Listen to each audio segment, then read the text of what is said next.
Karunaswarupaya Radha Krishna Prastayanti Namo Siddhaswarupananda Paramahamsa Namine Ora Karunaswarupaya Radha Krishna Prastayanti Shri Krishna Chaitanya Radha Krishna Nayanya Shri Krishna Chaitanya Radha Krishna Nayanya Shri Krishna Chaitanya Radha Krishna Nayana Shri Krishna Chaitanya Radha Krishna Nayana Bhaja Shri Krishna Chaitanya Prabhu Nityananda Shri Advaita Gadadhara Shri Vasudeva Gaur Bhatta Vrinda Bhagavad Shri Krishna Chaitanya Prabhu Nityananda Shri Advaita Gadadhara Shri Vasudeva Gaur Bhatta Vrinda Gopala Govinda Rama Krishna Madana Mohana Krishna Gopala Govinda Rama Krishna Madana Mohana Bhagavan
Siddhaswarupananda, Paramahamsa namine,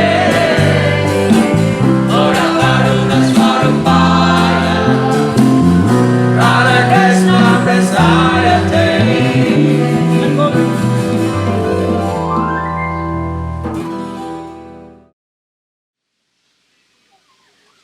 As the year comes to an end, so the program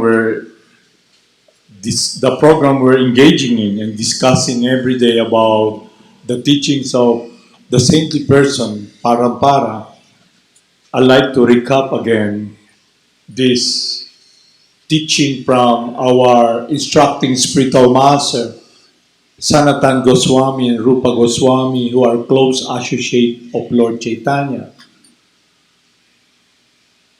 So, after listening and hearing as the days pass by, we should be with wisdom and understanding and be able to be aware if we're making progress towards knowing and understanding and entering the world wherein it is not just the mind but rather ourselves, our heart, awareness in relating to the Supreme Person.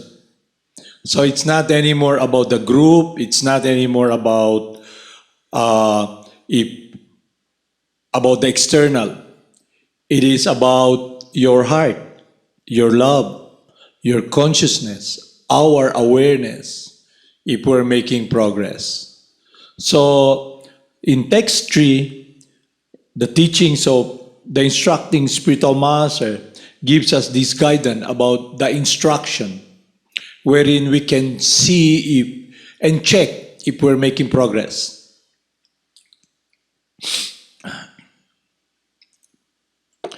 After understanding our true transcendental nature, Satchit Ananda, and maybe theoretically we have this comprehension and knowledge about the truth, we should also be aware if we are really making progress towards that transcendental world that will help us, free us from this separation from the Supreme Person due to our conditioning in this material world. So we should be seeing ourselves. Okay? There are 6 principles favorable to the execution of pure devotional service. So when we discuss or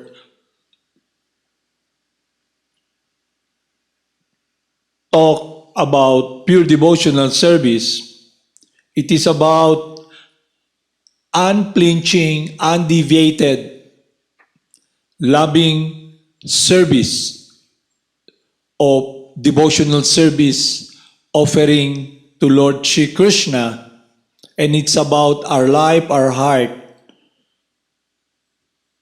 dealing with what is transcendental, our relationship with the Supreme Person. So, being enthusiastic,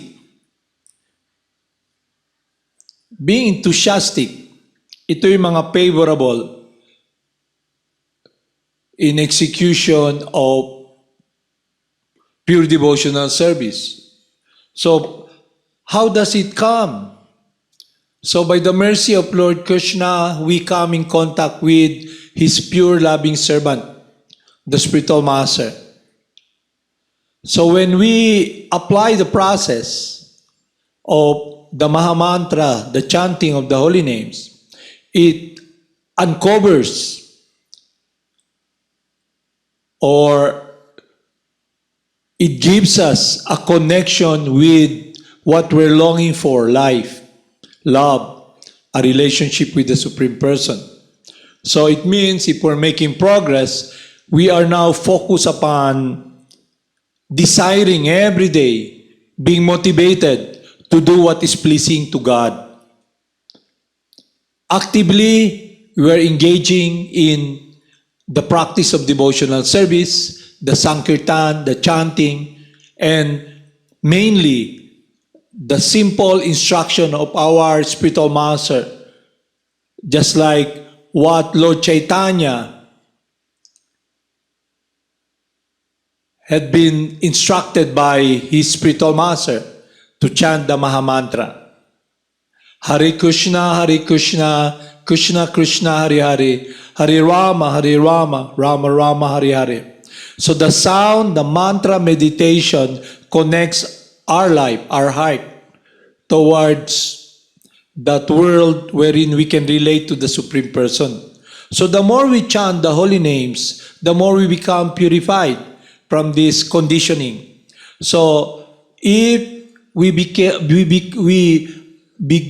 to experience this uncovering of our awareness, wherein we can direct it in following the instruction of Lord Krishna in Bhagavad Gita, wherein he tells us, just surrender unto me and I'll protect you.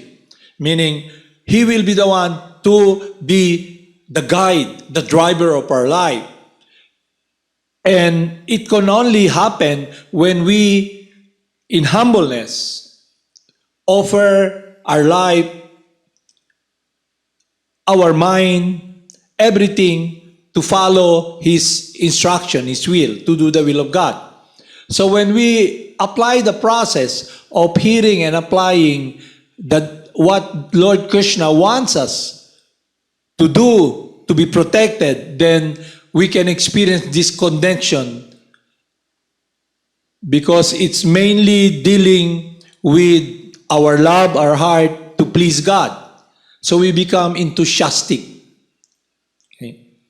Because we now are able daily uncovering, discovering, nurturing the plant of devotional service, wherein the main focus is pleasing and doing the will of God.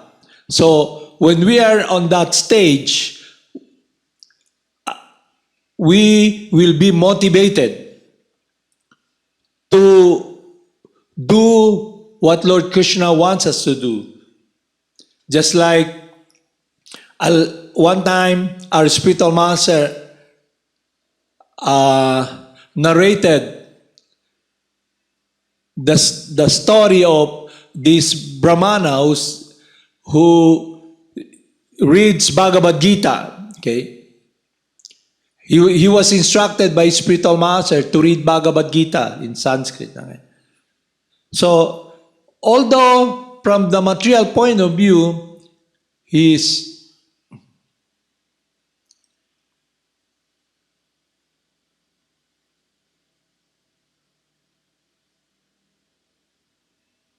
from the material point of view, all those who are literate and are well-known, who are renowned, Sanskrit scholar, they criticize him because he cannot pronounce it properly and he's illiterate, he cannot understand it. But because he followed the instruction of his spiritual master, he's reading the verses in Bhagavad Gita, meaning the word, the teachings of Lord Krishna to Arjuna, he's experiencing ananda or happiness within. And in samadhi, transcendental consciousness of experiencing his heart connection, his life with Lord Krishna through the sound of the teachings of Bhagavad Gita instructed by spiritual master.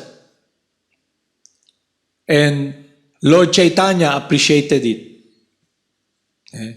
So Krishna comes to him. So my point is this: we can make progress in our relationship with the Supreme Person if we simply follow the instruction and the will of God, to do the will of God.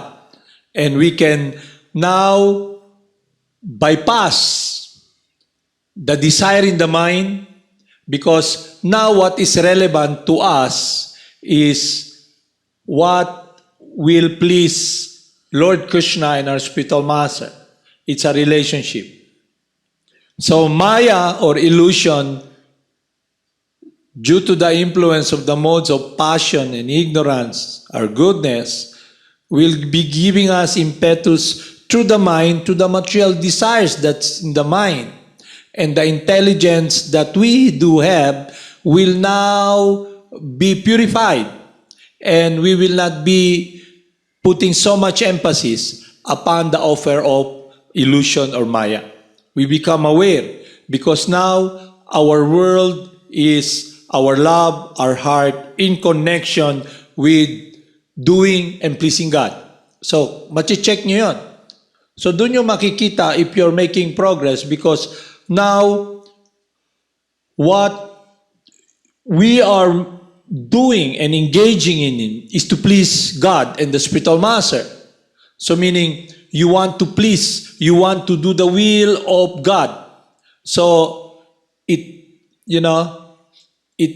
eclipse the material desires, your will, okay?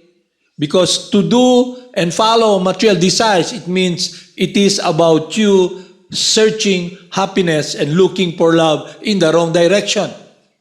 Because when we speak of love and relationship, it's a reciprocation with someone. And if we are in ignorance of our identity under the material consciousness, conditioning, what we do is we relate to this material world with everybody in a perverted way.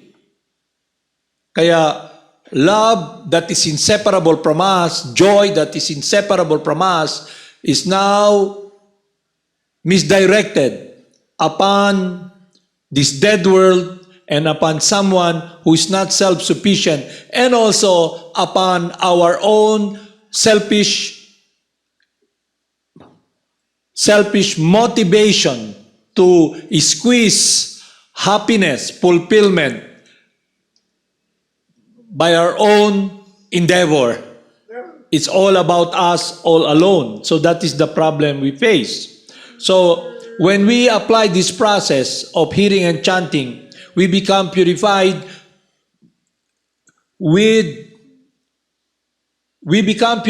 from ignorance of our true transcendental essence. And then we can check, if I do this, it will not make me closer, or I won't have this close relationship with Lord Krishna and my spiritual master. It's not pleasing. So the meditation of someone who is making progress is that he's always thinking how to please God. And he's motivated, enthusiastic to do that every day.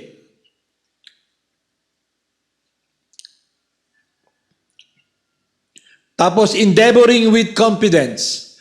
You can endeavor with confidence when it's like you're very thirsty and you're in the desert and there's an oasis of water. You're confident that if you drink the water, you go to the oasis, you experience this quench, and freedom from this desert heat. You're confident because the person, you become aware of what is inseparable from you, your love. That it eclipses the mind. It eclipses everything. Okay? You're now gliding or going towards a world, your life, your love, that is inseparable from you. And now it's directed upon doing the will of God. In the beginning, as we chant, we become purified, then we begin to want more of it.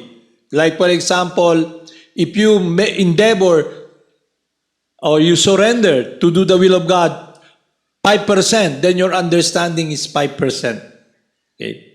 But if you fully engage in loving surrender, in pure devotional service, 10%, then the living entity comes to the point wherein you experience that just serving the spiritual master and doing the will of Krishna, there's nothing more to be gained. That's all. Because you are now connected with the source of happiness, the source of protection, none other than Govinda or Lord Krishna. And then you begin to see if you're making progress. If you're being swayed away, meaning you have no enthusiasm, and in your heart, you have this longing to be connected with what is pleasing to God, and you make effort. And the more you follow the instruction of the spiritual master and Lord Krishna, the more our heart, our love, will be now in connection with what is pleasing to Lord Krishna and the spiritual master. That is devotional service. Just like this devotee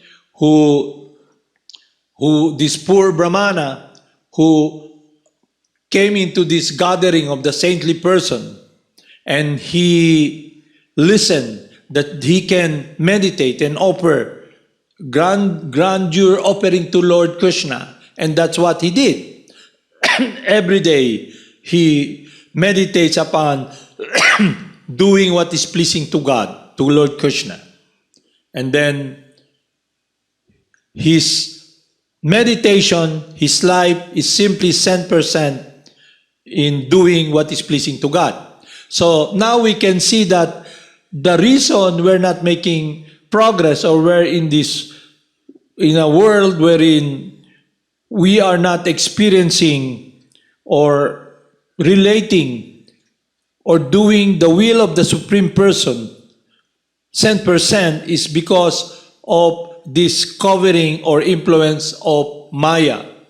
So the more we make progress in chanting and following the instruction of the spiritual master, the more we become aware of our true transcendental nature. And then when we follow the instruction of our spiritual master, we come to the point wherein we're experiencing our true transcendental nature as eternally the loving servant of God. So our meditation is always focused upon what will we do, what will I do to please my Gurudev and Krishna. So every day you do that. And that will be the foundation now of our life. Because from that point, you can make distinction. If I do this, I will be separated from pleasing and experiencing this surrender and closeness to my spiritual master and Lord Krishna. Because following the instruction of the spiritual master is non-different from following the instruction of Lord Krishna. So you wait. So if the influence of the modes of material nature is there, then you can make a distinction. You can make a separation of what is pleasing to God and what will separate you from this closeness with the Supreme Person, meaning your heart, your love. But if we look closely, we listen to through hearing the pastimes of the devotees who are pure unalloyed servants of the Supreme Person, who are in the stage of pure devotional service, like this Brahmana who read Bhagavad Gita. Although he said he did not understand the Sanskrit meaning, but he's connected with Lord Krishna, with his love, his life. And Lord Krishna is the source of purification and happiness. So that's the process we're engaging in. So in Kali Yuga, in this age of quarrel and confusion, you can see and analyze clearly what separates everyone from this transcendental world of devotional service. Okay? Activities that are self-centered activities that are influenced by the mode of material nature, and the living entity who is entangled in this material world is simply focused upon his own selfish interest. That's the point, your selfish interest. So when Lord Krishna tells us, just surrender unto me, meaning you're giving up your selfish interest. And what is that all about? It is the reason we are in this material world, because we try to imitate Krishna, to do our own will, to dominate material nature. So what will free us is when we understand clearly, without a doubt, about what is transcendental, this wisdom, Satchit, wisdom. And then we experience ananda or happiness in our daily activities, because we begin to become enthusiastic in our chanting, in our service, because chanting the holy names of God is devotional service. Because through the chanting of the holy names that is descending, coming from the lips of the pure loving servant, the more we become purified, the more we enter that world of devotional service. And the more it becomes pure, free from material contamination, we experience ananda or samadhi. Samadhi means complete transcendental meditation that is transcendental to this material misery. So the living entity, you, all of us, we become aware that yes, I experience this pain. What are the pains that we experience? The three miseras caused by the mind, the body, other living entities, and material nature. Aside from that, we experience this fear, anticipation that we cannot get what we want. And the second one is that when we get what we want temporarily, we are separated from all those what we have garnered, either relationship in this world. Relationship meaning you come to this world and you try to play surrogate God. My son, my wife, and at the end you get separated. So in different forms, we will be separated and experiencing pain. So the living entity who comes in contact with Lord Krishna's instruction and surrender to Lord Krishna, meaning the will of God, that is his meditation every day. So you surpass, it eclipses what separates you from experiencing this closeness to Krishna. Because you are now focusing upon doing the will of God.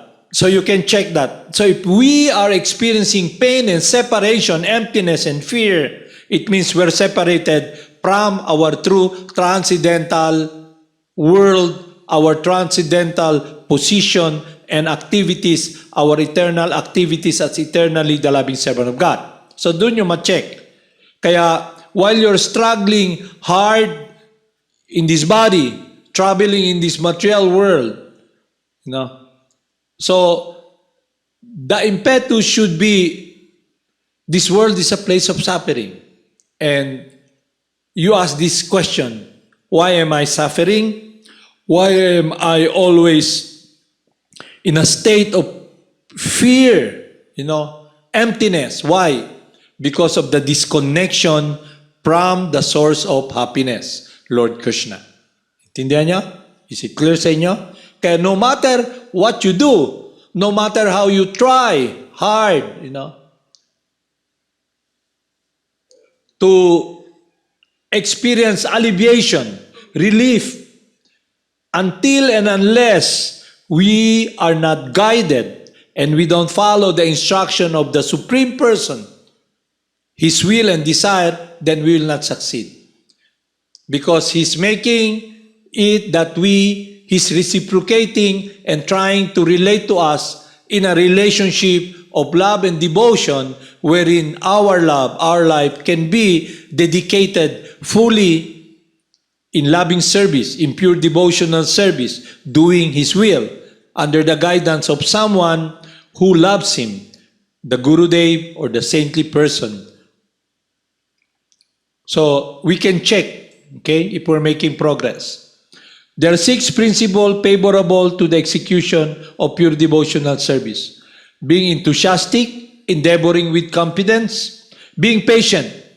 Okay? You're patient because after a while, when you're traveling in this desert world, you're blind, not only that you're drowning, and what is uncovered now is the influence of the modes of material nature and this heart, our love, that has been covered and now is being uncovered, and we are hearing from the person who is our eternal friend, who is always with us eternally, relating to us. And the more we meditate upon His will, the more we get closer to Him, because it gives us this confidence, this shelter, because it connects our heart, our love. And that experience can only be experienced when a person makes that decision. And to make that decision, one must be very intelligent to understand his true transcendental nature, his transcendental position, and his or her eternal activity, which is to be engaged in doing the will of God in loving devotion and to be pleasing to God, to do what is pleasing to Him. Because in this material world, everybody wanted to please himself alone and try to control, have a world of his own. And the problem is you're not God, you're not self-sufficient. And facing you is the inevitable. You're gonna leave everything behind. So when you leave everything behind, all what you have gathered, you're thinking, I have so much. You're standing there with an empty bag because your heart is empty. It's connected with this third world. So where your heart is, that's where your mind will go. So the process of the chanting of the holy names, this mantra, holy names of Krishna, fills your heart, our heart. And when our heart, our love, not this heart, our heart, which is life, what I'm saying is life. Life means happiness. So the living entity, all the living entities in this material world, their life is focused upon dead matter, their own control. So they're all dead. No matter what they do, no matter you positively, you deny it, you don't hear, you don't want to follow, in the end, the inevitable or your fate will be your master. Your master in this world is material nature. Then at the time you're leaving this world, Maya, you'll experience the fear, the suffering, that all what you have you're trying to control and dominate will be taken away from you by force. And your attachment, your heart, which is connected with this world, will be, squeezed, trampled, and an experience of pain. And then you experience this loneliness. Everybody's experiencing that. That's why if you go there every day, every night, we do have kirtan there. You look at all the people there, okay? What are their meditation? The lights, okay? They look around. Look around. Everybody is looking for someone. Looking for a place, an environment. Looking for an environment that will give them happiness. Selfie, selfie, selfie. Go to this light. Go upstairs. Go downstairs. Go inside. Diba? That's what they do. Diba? Looking for an environment.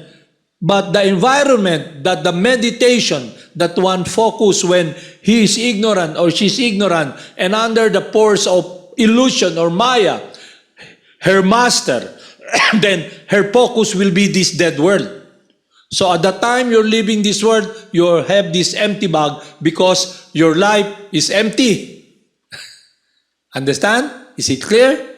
So don't push it. Okay? If you make this decision, possibly I will not listen, I will not follow, then that is your fate. But if you actively say, I will not do the will of God, no way you cannot do the will of God, because by nature you'll be serving, you'll be looking for love. And if your love is focused upon this world, then you experience this suffering of separation from the source of life, happiness.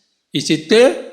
So the reason the spiritual master comes here is to connect us with the source of happiness. And that is an individual responsibility because it is a choice you can make to be pleasing, to be doing the will of God.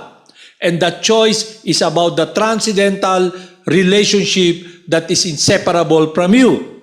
So the reason we are suffering because we made this choice to do our own will, and we are not all powerful, and material nature subjugates us. We become servant of the senses, and we try to pursue a goal wherein it's a dead world.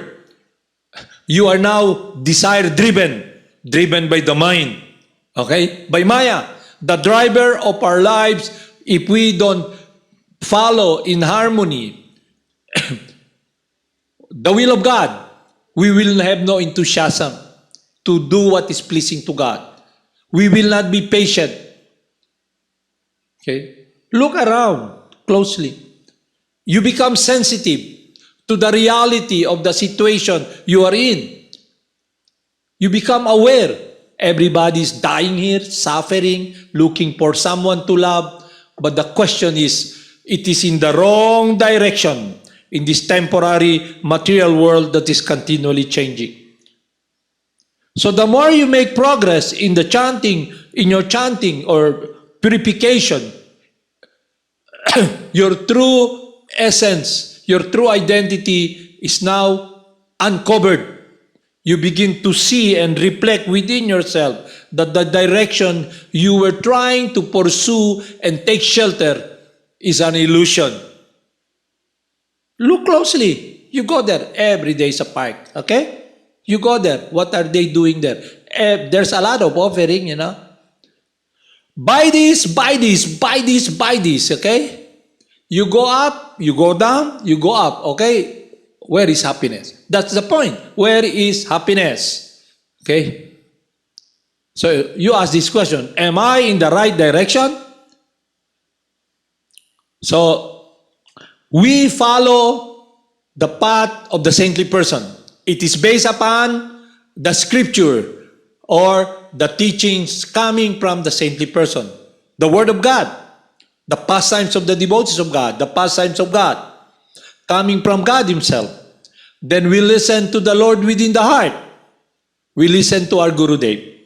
So our focus is based upon what is eternal and transcendental. And if you're making progress, you'll be enthusiastic. You have the reason to wake up. You have the reason to eat. You have the reason to take care of your body. Okay? Because you want to please someone. People go to this place or venue because they wanted to please themselves. But in reality, it is their senses, their mind, forcing them to go there. It's a longing for happiness. Everybody's looking, maybe I can be happy. But you ask this question, how old is your body? How old is your body? Huh? 17. So it means you did experience 17 years of Christmas and Christmas lights. You know? Okay? Where are you now? Okay? Where are you? Okay? You ask this question. Where am I? Who am I? Where am I going?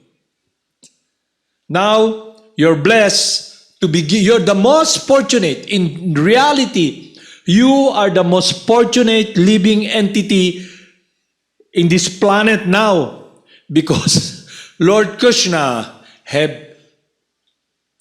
it's like the sun, the light shines upon you. The question now is, will you go to the sun? Okay? So you can see.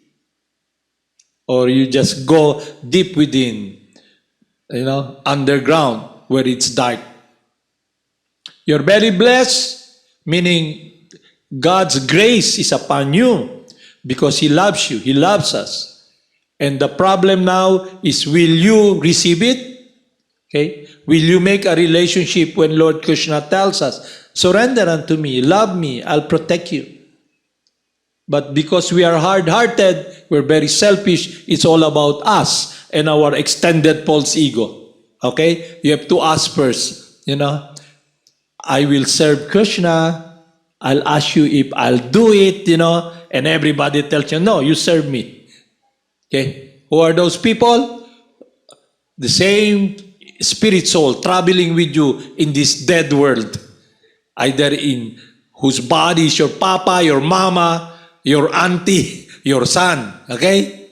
Because our whole lives, all of us, for so long in this conditional world, we are trying to please ourselves and Maya, okay, other than doing the will of God.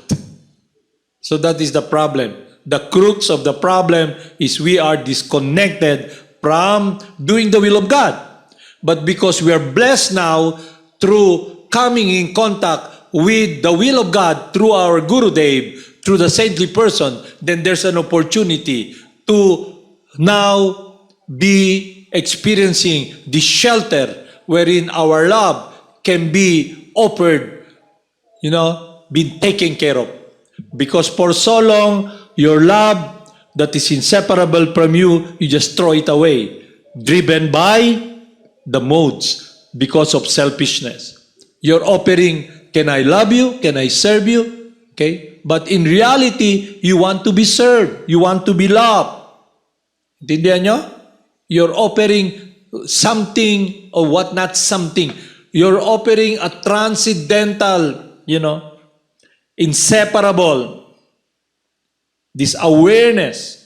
Like water cannot, when you say water, it's wet.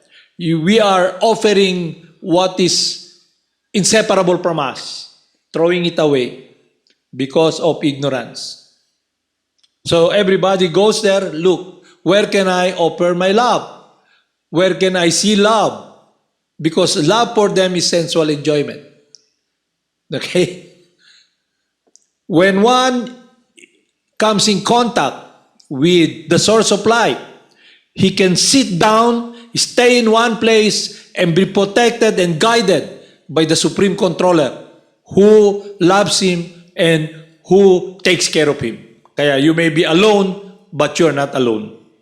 You may be surrounded by thousands of people like yesterday, okay? But you're all alone together. All alone together. Living entities who are by nature active, okay? Life.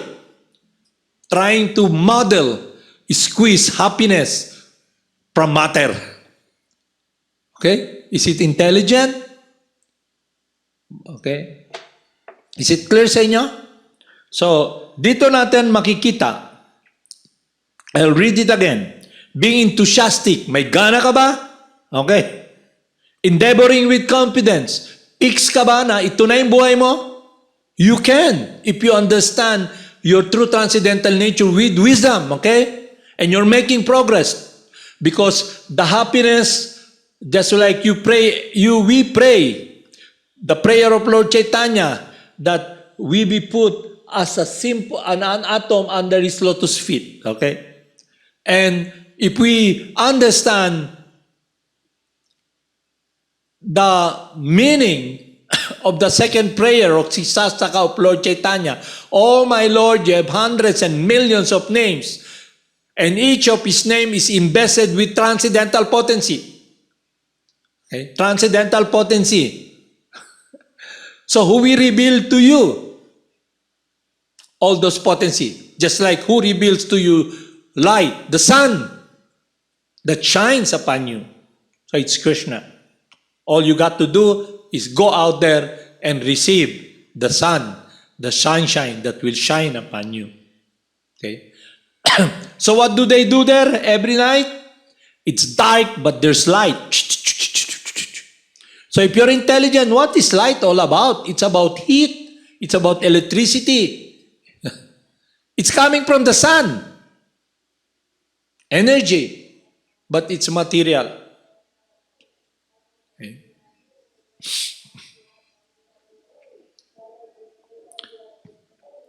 Being patient. So the more you get, if one is sick, very sick, You go to a doctor, what will happen is that this doctor he gives you medication. Okay. He tells you, okay, take this anti-inflammation, this antibiotic for 6 days, 7 days. And the more, when you take that medication, gradually your sickness vanishes, gradually. Because you're patient to take the medication. You experience, oh, I'm not coughing anymore. I can breathe, okay? No more inflammation, because how come I'm coughing? Because there's inflammation here and my nostril, and the more you take this anti-inflammatory medicine given by the physician or the doctor, you're getting well, no more drifting of snot, liquid snot, okay? Alam yung snot? Alam niyo yan? Ha? Sipon ba? Okay, babasahin ko na. Acting according to regulative principle at Sarvanam, Kirtanam, Smaranam, hearing and chanting and remembering Krishna. So the point is, remember Krishna, never forget Krishna. Okay? Abandoning the association of non-devotees, meaning you don't associate with non-devotees, meaning, number 5, abandoning, meaning you don't put your mind, your senses upon materialistic people. Okay? Number 5. Hearing, chanting. Ito. Number 4 is about acting according to regulative principles. Hearing, chanting, remembering, offering prayers, unite process and devotion service. You apply that. It's the medication. It's the medicine. Kasi yung medication ng iba eh.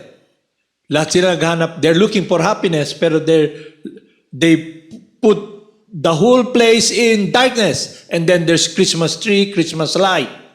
No? And then you're hungry, there's a lot of food there. Beer, everybody's looking, what can I eat? What can I eat? It's like the tongue says, okay? You smell the burning, okay? The burning sisig or the burning legs of the chicken. Okay? Then the tongue drips with saliva.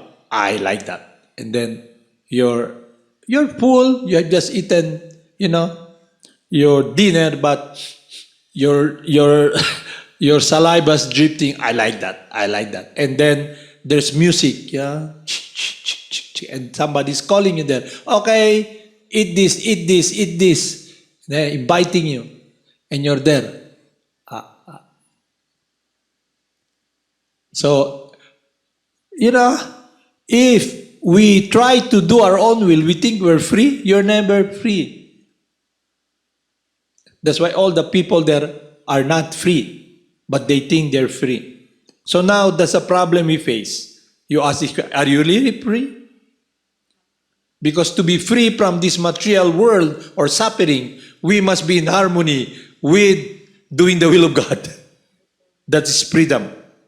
Kasi you'll be able to eclipse what's in your mind. You're not, hindi mo na kailangan i-deny, tukso layuan mo ako. No, none anymore. Because your heart will glide upon what is pleasing to Krishna. To do what is pleasing to Krishna. That is your meditation every day. Number 5. Abandoning the association of non-devotees. Following the footstep of previous acharyas. When you say abandoning the association of non-devotees, doesn't mean, you're not chanting, I don't like to be with you. No. What comes out of their mouth, their ears, you don't associate with materialistic activities being done by those who are under the influence of the modes of material nature. Okay. Following the footstep of previous acharyas. Following the footstep. Meaning, you follow their footstep, their instruction. Because now your shelter, our shelter, is transcendental, the lotus feet of Lord Krishna. Yun ang ibig sabihin nun. Okay? Is it clear? Simple lang man lahat. This, following the footsteps of previous acharyas. So what is an acharya? A teacher by example. Was a pure loving servant of God. So he teaches us how to love God. The someone who's loving God purely, who has unconditional, unflinching love for the Supreme Person, guides us. We become apprentice. Alam niya, apprentice? Practice ba? Parang halimbawa, nag-aaral kayo na maging mekaniko. Okay, mekaniko muna. Hindi man kayo marunong pa sa una, pagka-graduate nyo ng, halimbawa, automotive. Okay, hindi kayo marunong. Theory lang lahat. Then you go into practice. You go apply sa Mitsubishi. Okay? Dahan-dahan kayo nagpa-practice. Pagtagal, you become an expert mechanic. Or you are nurse. Okay? In the beginning, you just practice. Okay? You have the theory, and then you go to this. You go follow those who are there already, who are professional, nurse and doctors. You watch them. And then you see and hear their instruction. Then after a while, you get used to it. Practice makes one perfect. Okay? You know what? In surgery, I went to this hospital. There's something there that I watch ba. In this arena, there is no what? They're saying, there's no trial and error. No rehearsal. No rehearsal. Okay? So meaning, you also, when I look at that word, that phrase, in this arena, there is no rehearsal. Okay? So, us also, we should be like that. We should live the life of a devotee. Okay? Kasi at the time you're living this world, no more rehearsal. You're really in that world of doing what is pleasing to Lord Krishna. Yeah. This sixth principle undoubtedly assures the complete success of pure devotional service. So it's there already. The guidance that we do have is not based upon mental concoction, ascending method, but the descending method coming from God, based upon scripture. Okay? Para bang gusto mo malaman si nanay mo, tatay mo, tanungin mo nanay mo, di ba? Ma, sinong tatay ko? Simple lang ba? So, yung scripture nandyan. Tapos, yung Lord within the heart and our Gurudev, the saintly person, our Gurudev. Okay? You can ask if it's your mind or you. But when you make progress, you can watch your mind. You can watch your body. You can watch your intelligence. Then, you're free. You become Goswami. Go means senses. Go means Krishna. You become servant of Lord Krishna. Godasa means servant of the senses. Because your senses is focused upon doing your will, following the dictates of the senses, the illusion given to you by the modes of material nature by Maya, you become enslaved. Kaya nga lala ang tao doon, naghanap ng happiness. Unsa ka ang pinaka, di ba? The best Christmas tree. The best sparkling light. Very simple lang naman yun. Kuryente lang naman yun. Na may bumbilya, may may kulay, kaya putulin mo, tanggalin mo sa plug, wala sa kuryente. So everybody is disconnected in reality with the source of energy, Krishna. Kaya nandun lahat. Asa diri, externally. So meaning, spiritual life is an internal experience. Internal, you, the person. But because of the guidance of the spiritual master, we have this external view of this world. It can be transcendental when it's guided by the spiritual master. Because you now understand and appreciate that everything belongs to Krishna. Everything living or non-living. So we are given this opportunity that the encumberment, the enslavement can be our freedom, our eating. So what do you eat? Food offered to Krishna. Okay? The encumberment or the jail of what we hear. We hear, koka, koka, ow, ow, ow. Okay? So what do? You hear, Krishna, Krishna, Krishna purifies your heart. Huh?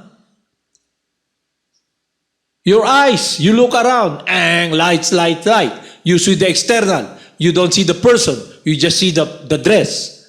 And you identify yourself as the body. I'm male or I'm woman. Okay? So you identify with the dress, so you act as a human being. Okay, there's nothing wrong with that. But a human being is not an animal. So meaning, you don't just live to eat, to fight, to sleep, and make babies. Okay? Eating, sleeping, mating, and depending. What do you have? The intelligence to ask this question. Why am I here? And to make it very direct. Why will I die? Why will I leave everything? Why am I not successful? But you can set it aside and carry on blindly, but in the end, you will face the inevitable. Babangga at babangga ka sa pader at iiwan mo lahat. Kaya maski anong yabang mo, how arrogant you are, how you deny this protection and shelter, then in the end, your master in this life will be your master at the time of death. Okay? And it's very painful. Maya or illusion is not a very sweet and gentle master. Okay? Because when you do engage in activities guided by Maya or illusion, you come back to this world to experience birth, death, disease, and knowledge. Other than that, you engage in simple activities. You experience what you did. The law of karma. As you sow, you shall reap. So makita mo, wow, I'm drowning. But Krishna tells us, I'll pick you up, just do my will. He can do that because He's all-powerful, omnipotent, who has inconceivable potency. He's the supreme controller, whom all the controller of this universe serves. None other than supreme person. Kaya nga sinasabi nila, above everybody else. The supreme person. Is it understandable sa inyo? So now you have this choice. Either you live a life of emptiness or you live a life of life. Your love, your heart, every moment. Okay? Haribol namaste.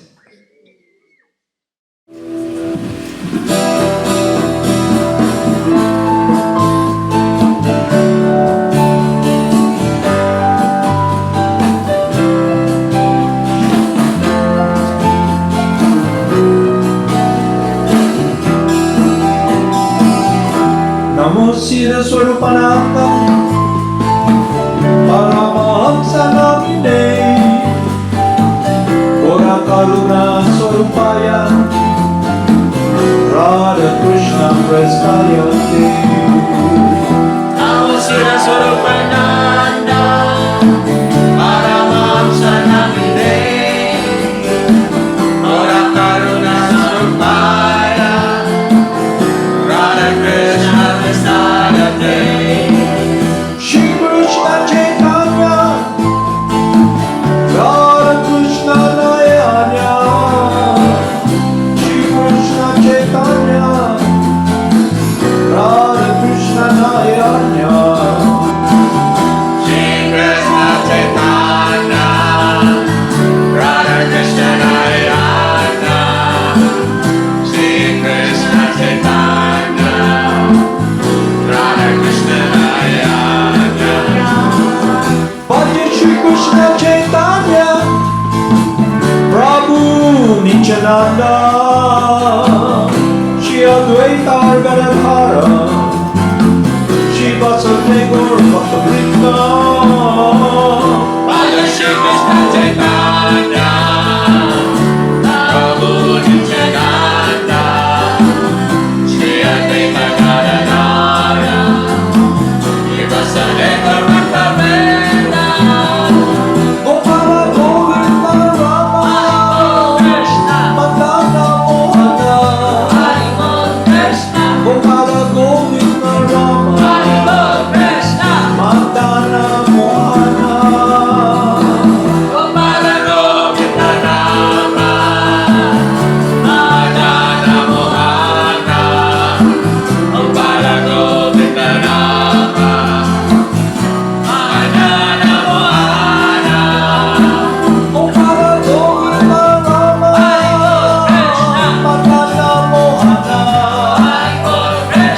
Gopala Govinda Rama Hari Bol Krishna, Madana Mohana Gopala Govinda Rama, Madana Mohana, Gopala Govinda Rama, Madana Mohana, Gopala Govinda Rama Hari Bol Krishna, Madana Mohana Hari Bol Krishna, Gopala Govinda Rama Hari Bol Krishna, Madana Mohana Gopala Govinda Rama, Madana Mohana, Gopala Govinda Rama, Madana Mohana, Gopala Govinda Rama Hari Bol Krishna, Madana Mohana Hari Bol Krishna, Gopala Govinda